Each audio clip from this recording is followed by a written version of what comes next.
Okay na yan, sige na, libre ko na kayo. Oo nga, kailangan nyo rin ng pera eh.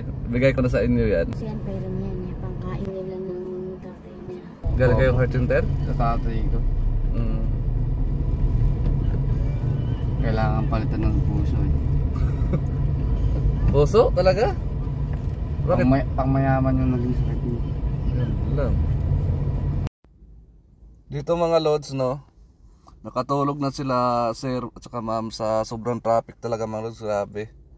Ang lapit-lapit na ng puntahan nila. Halos umabot ako ng 1 oras kalahati.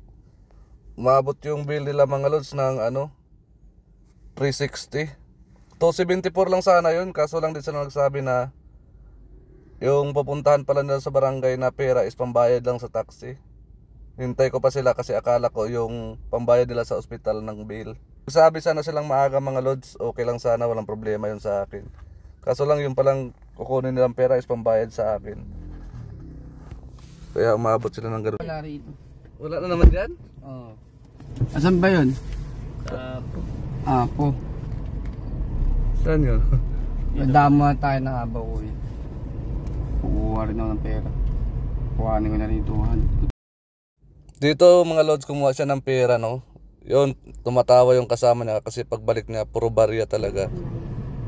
Kasi yan, pera niya niya, pangkain nila ng tatay niya. Okay nang ina, piso na ito. Sige. Walang barya eh. Okay na yan. Saan naman tayo? Sa Apo. Saan?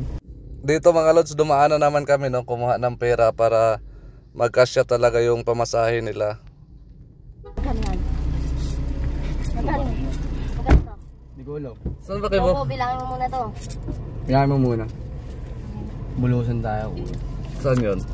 Hey, ko na rin. Dito na lang kuya. Saan? Nandiyan naman.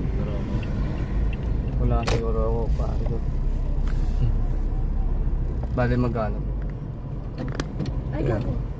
Okay na yan, sige na, libre ko na kayo. Oo nga, kailangan nyo rin ng pera eh. Bigay ko na sa inyo yan. Libre ko na kayo para pamasahin nyo na yan papunta doon. Thank you po kuya. So, chat mo na lang ako pag kailangan mo ng service. Ah. Sige po. Sige. God bless po kuya. Sige.